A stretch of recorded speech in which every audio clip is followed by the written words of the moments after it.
Hi, welcome to another edition of IP Somm. I'm Heather Boyd, owner and proprietor of Pillar IP in Canada, and my guest today is Daeho Lee, and he's from Pi IP in Korea. Daeho, why don't you introduce yourself and tell us a little bit about your firm, please? Hi, Heather. Thank you for having me in your IP Some video. Yeah, I'm in Korea. My name is Daeho Lee. I'm in South Korea. I'm running my own office in a Pi IP Law. So we are IP boutique, mostly focusing on the intellectual property. So I'm myself in mostly doing a patent practice. But ever since I started my own firm, I also started to engage with some trademark aspects as well. So I'm pretty excited to be here today to discuss something about trademark matters, differences mainly between Canada and Korea. Thank you. Great, thanks for joining us. So I think as is normal with IP Somm, we generally open a drink. And I'm going to be drinking a local beer called Cartwright, and this is the creme caramel ale, I guess. Cartwright Springs, and it's located in Pakenham. It's about 40 minutes from where I live, and he has his own water source that he takes the water from to create the beer. So it's fantastic. So show me what you're drinking today. Okay, I brought one local craft brewery in Korea. It says maybe just like for you it's hard to read, but like in Korean it said like Young Boss. So I just cool. I just like the name. So I was gonna actually try to like pick one of the beers that I represented as a trademark aspects, but like luckily for my clients, all of the beers from my client was sold out. So I picked like random beer, but not actually random. This is like one of the Korean craft small like microbrewery. Yeah. I just picked this one. Do you drink out of a glass? Yep. Excellent. There's certain beers that you can drink out of the bottle or directly out of the can, but I'm partial to drinking out of the glass. This is a really thin glass, so it actually helps with the flavors. Look at that color. Oh yeah, nice. That's awesome. And yours is an ale as well, isn't it? Yeah, I guess so. Yeah. I already took a sip, but cheers, Dale. Let's chat a little bit about the differences of trademarks between the trademark prosecution between Korea and Canada. So cheers. Cheers. That's good. So you said that some of your beer companies that you represent in Korea, they were all sold out. They're local microbreweries, as is this one. That's kind of a good problem to have at this time of year, isn't it? To be all sold out? Yes. So it's been quite a booming year for microbreweries in Korea. So for past 3 or 5 years. So mainly in Korea, like only like big companies selling their own beers. It's kind of like legally kind of very difficult for microbreweries to brew their own beer. But there's growing demands from the market for microbrewery. So they just amended the law 5 years ago. Right. So I'll just it's the era of microbrewery. So we went through that in Canada probably back in the 90s or early 2000s, where we had these mega companies that had, the big breweries here in Canada. And they were, what they did was they put kind of like a embargo on the bottles that microbreweries could buy. They couldn't buy the bottles to put the beer in. So if they couldn't sell them in those bottles, they couldn't sell them. So that was a difficult thing, but now they obviously opened that up, and now microbreweries, cans are a lot more predominant now because they're more easily recyclable. So we have it's blown up the number of microbreweries that we have around here. I'm assuming that's the same with you? Yes. So there were no tackles from the of course there were competition between the big legacy companies and new microbreweries at the very beginning, but I guess like markets are kind of divided. So some, some people just want to like, try to enjoy like, different tastes of from the microbrewery, Yeah. or like some people just want to get, drunk quickly. Well, there's something to be said for both sides of that story. Um, who are the legacy companies that you're referring to? In Canada, it's like the Molsons, Labatt's, that kind of thing. But are there any names in Korea that we would recognize, perhaps? Probably not because like, they are just only like, Korean companies. So like, they were like, like major two companies like, competing against each other, like for like, for multiple decades. So one of the names is like Height Zillow, and the other one is like, Right. called So can you Oriental say that Beer. again? What's the name? Height Height Height Zillow. Height Low? Height Jinlo. Height Low. Oh, Yeah. that's So cool. Okay. the Height is like one of their brands in beer, Okay. and Zillow is their brands in soju. So So like, yeah, Korean local, like alcoholic beverage. oh, I need to try some of that because I've never tried that. And what's the other legacy company? The other one is like, more easy, like the other names are more easy to understand. It's like OB, so Oriental Beer Company. And that's not descriptive. Let's get into the trademark side of that. let's talk about the actual trademarks, because you pulled out your beer, and despite the fact that it's in Korean, you said that the English translation, and you showed it to me on the box earlier, on the six pack earlier, was Young Boss, which is what you are. So I think it's a very apropos trademark for you, or beer for you to be drinking right now. So let's talk about the trademark process. First of all, you probably don't have the delays that Canada has right now. So start to finish in filing a trademark application through to registration, how long does it take in Korea right now? It's normally takes like, without any like, office action, it Yeah, will probably take from like, 10 months to 12 months, 12 months. that's So that's that's the dream. Um, so so yeah. in Canada right now, from filing to examination, it's almost 2 years now.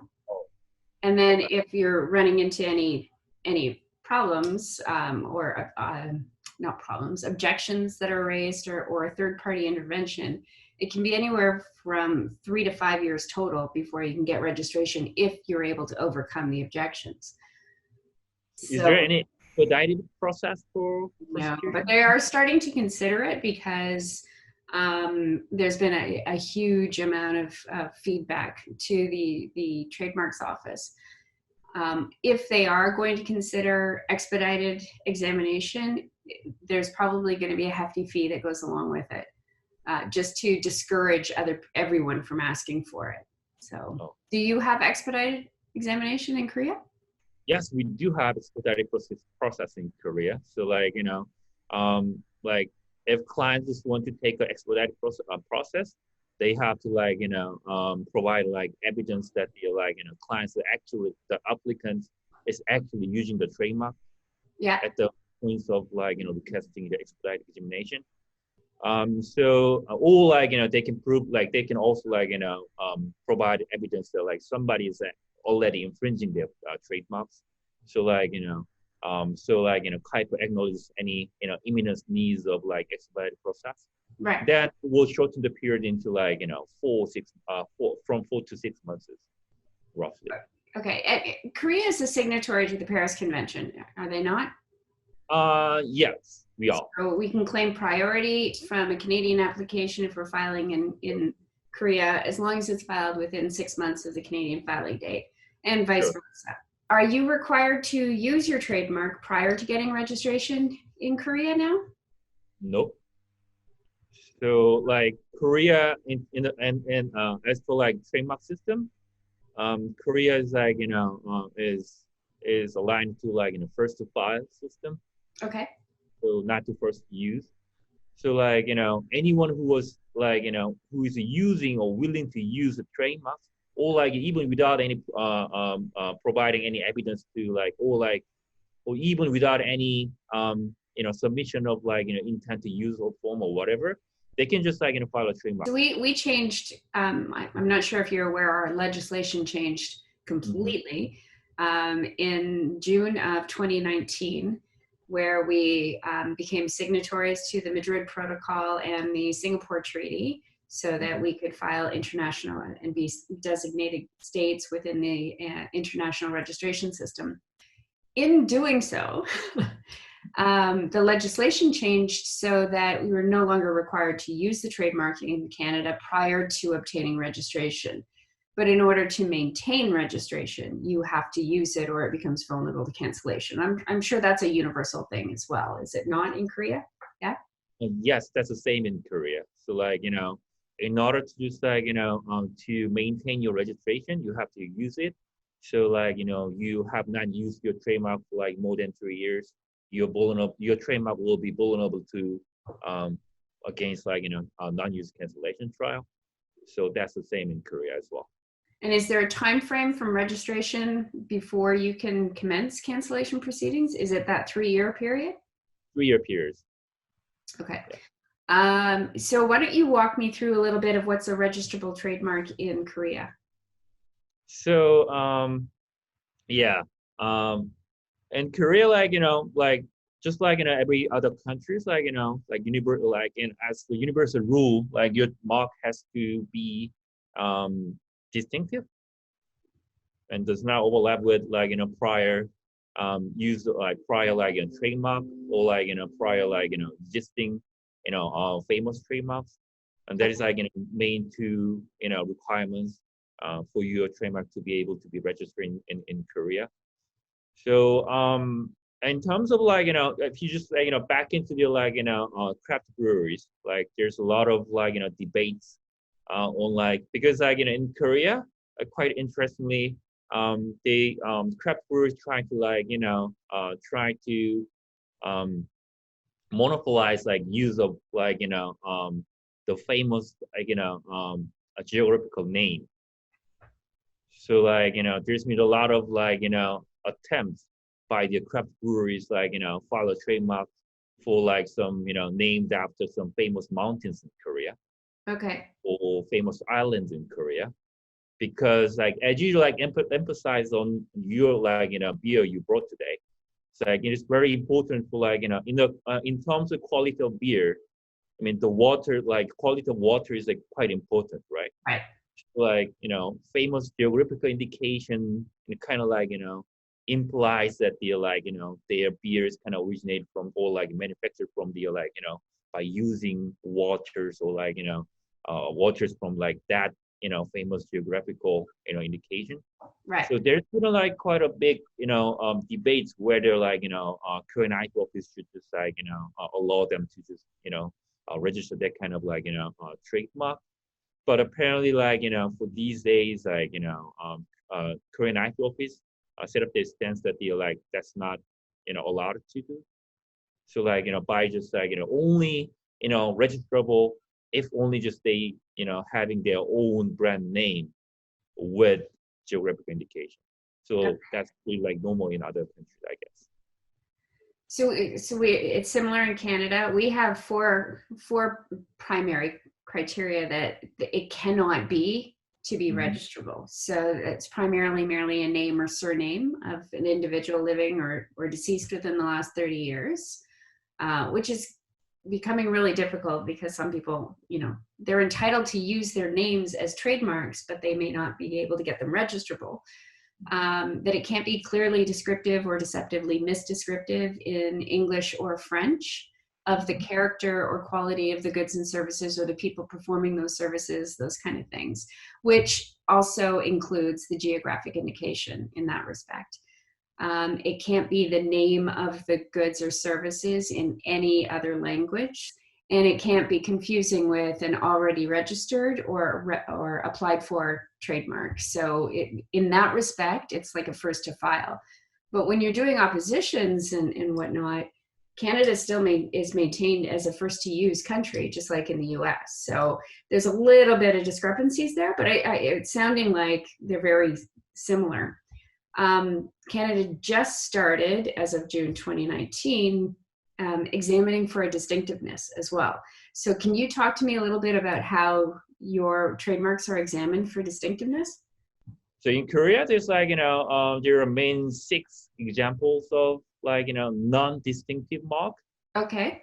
So Korea is using a system that they are if your trademark is only consist of not non-descriptive, non-distinctive, the marks or devices, then you're gonna be rejected.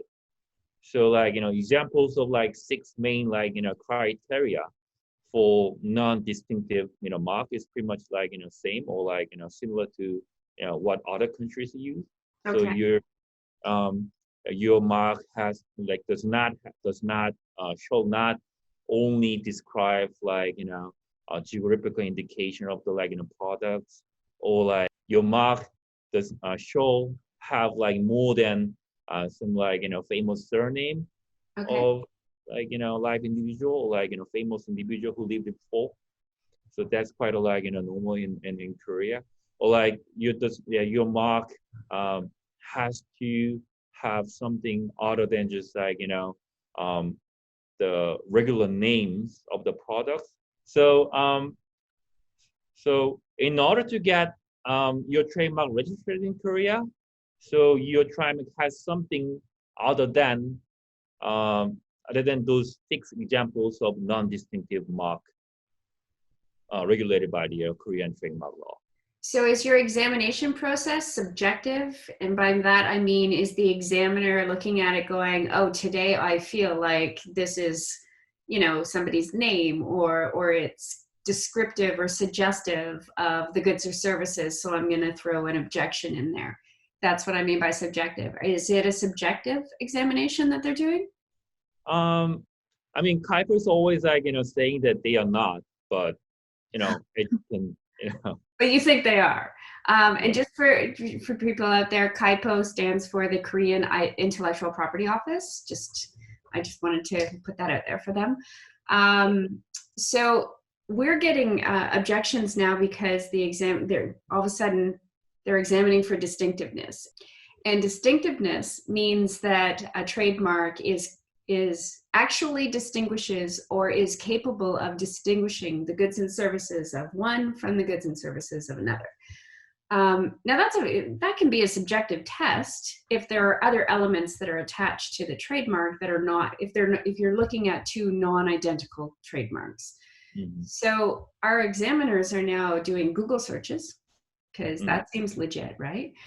And if they're getting a whole bunch of these trademark of hits for the trademark, then they're raising an objection based on it can't possibly be distinctive because this is an ordinary word that people are using to describe something similar.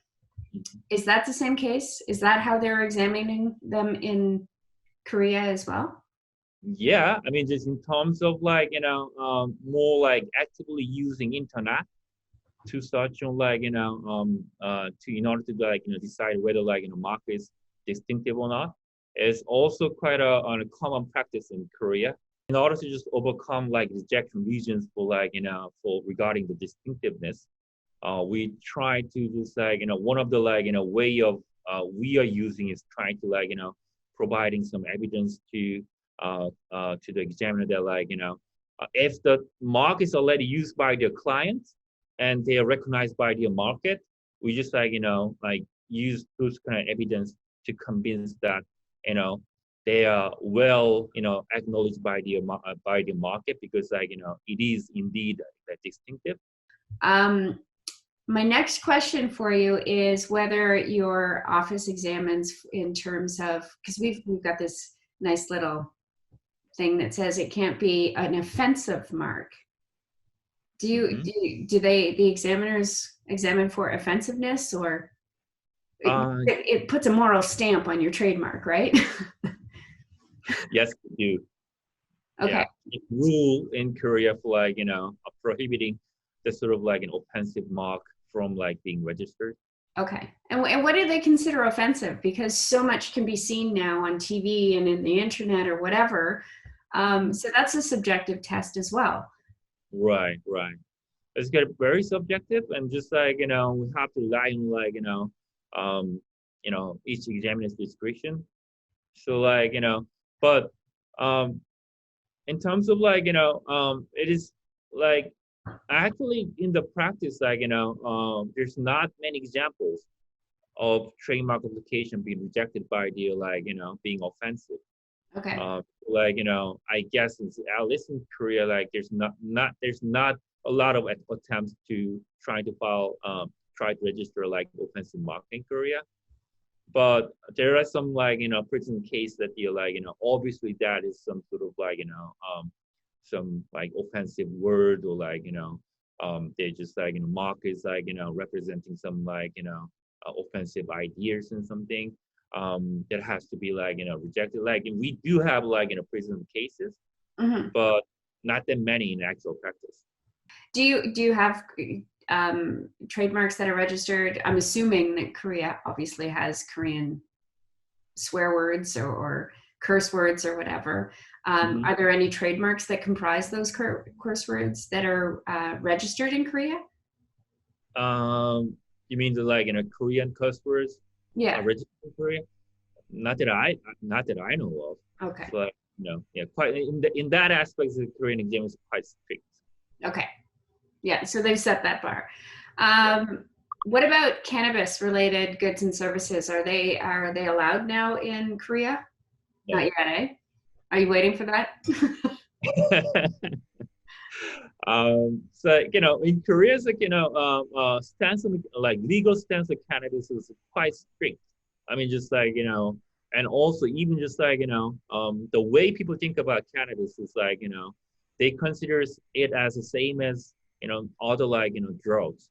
I mean, just like cocaines and heroines, and they just like they put marijuana on the same level with As those all drugs. So they're all narcotics. They're all bad for your health, and yeah, they're illegal. Then is it yeah, a, like definitely legal and punished like in the same level as like have some cocaines. And so so if like you were yeah, trafficking drugs or something like that? yeah. Is So it in Korea, criminal charges? criminal charges, of course.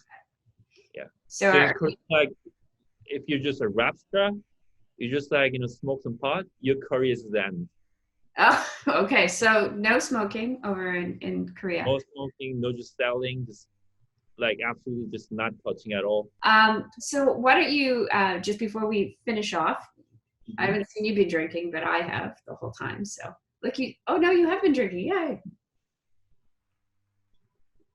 Um, what's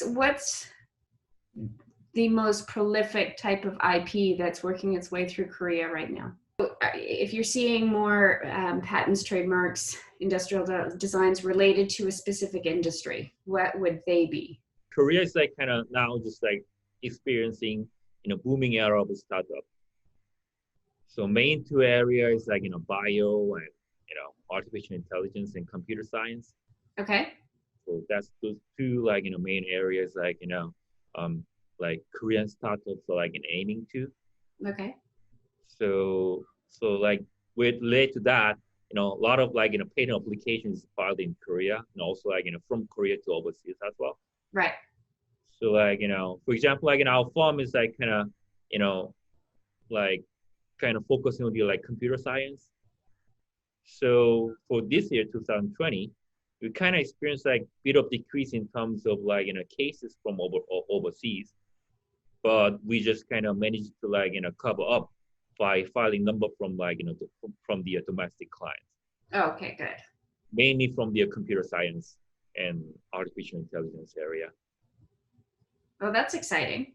Um, and I guess I mean, I'm personally very fond of the alcohol and food types of things, and I guess they're not really exporting as much yet from Korea into foreign soils, right? In terms of beer and liquor and stuff. Um, can you go back to at the beginning? You talked about there's some kind of ale, and then you mentioned a specific Korean specialty drink that's also, what So was that again? Soju. Soju. yeah, What is that? How is it made? That's like, distilled one that's made of rice mainly. Okay. Yeah. So like, it's Is like it a liqueur or a liquor, or is it like a wine, or is it more like a beer that's made from rice? Koreans like kind of translated as a Korean rice wine. Okay. Yeah, but like it's more like distilled alcoholic beverage, I guess. Nah, that sounds like my ticket. Next time we can meet face to face, can you bring me some soju? I would love Sure. that. That would be awesome. So just for our viewers, I met Daeho probably a good about 5 or 7 years ago, I Yes. think, with Benjamin. And that was just at the beginning of Pi IP, wasn't it? Yes, that was 7 years ago. Yeah. Yeah. So 7 years ago, we met at INTA. We went for dinner because we started working together. And INTA is the International Trademark Association, the annual general meeting that we go to every year. And this year it was canceled. It was supposed to be in Singapore. It would have been fantastic. Daeho, thank you so much for joining me tonight. I really enjoyed talking to you about the trademark differences in Canada and Korea. And I look forward to continuing our relationship and hopefully seeing you in person next year for the INTA conference. So I'm going to sign off now by saying thanks for joining us. If you like what you saw here, please like, share, comment below, and subscribe to our YouTube channel. Remember, we're not providing legal advice here. We're just sipping beer today and talking IP. Cheers.